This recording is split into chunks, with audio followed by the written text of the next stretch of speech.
नमस्कार दोस्तों, hit and run कानून के प्रावधानों में देश भर में व्यापक स्तर पर चल रहे विरोध प्रदर्शन के संबंध में all India motor transport Congress और सरकार के मध्य सहमति से फिलहाल ड्राइवरों की हड़ताल स्थगित हो गई है।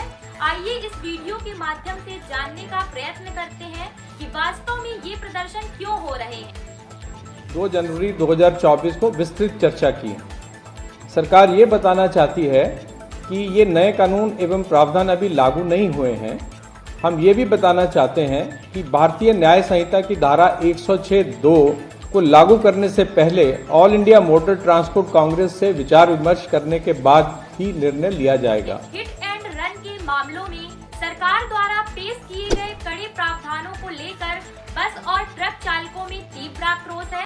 वे लगातार मांग कर रहे हैं कि इन प्रावधानों को वापस लिया जाए। नए कानून के अनुसार हिट एंड रन मामलों में 10 साल तक की जेल और 7 लाख रुपए जुर्माने का प्रावधान है। एक मैं स्पष्टीकरण करना चाहता हूं कि गैर इरादतन हत्या जो थी, अकस्मात जिसको कहते हैं, इसमें हमने 2 हिस्से किए। अकस्मात तो किसी भी व्यक्ति से किसी भी स्थिति में हो सकता है।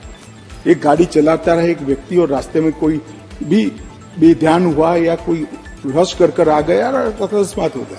अकस्मात करने के बाद वो व्यक्ति स्वयं उसको पुलिस स्टेशन या तो हॉस्पिटल ले जाता है, तो इसके लिए कम सजा का प्रावधान किया है।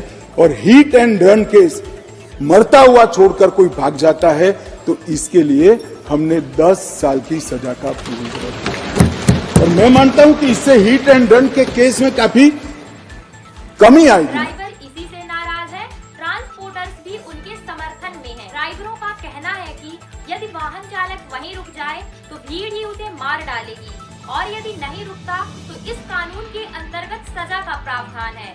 यह एक बड़ी चुनौती है, इसलिए वाहन चालकों के पास घटना स्थल से भागने के अतिरिक्त कोई विकल्प शेष नहीं बचता। चालकों का कहना है कि बाद में वाहन चालक स्वयं ही पुलिस के समक्ष समर्पण कर देता है। कानून को लेकर अक्सर ही विरोध देखने को मिलते हैं। इसके 2 कारण हो सकते हैं। पहला, सरकार और जनता के मध्य संवाद में कमी व अस्पष्टता है, और दूसरा कि इन कानूनों में ही कुछ कमियां रहती हैं जिन्हें सरकार समझ ही नहीं पाती है और फिर जनता पर थोपने का प्रयत्न करती है, या फिर सरकार कानून की कमियों को समझ ही नहीं पाती। इस पर आपकी राय क्या है?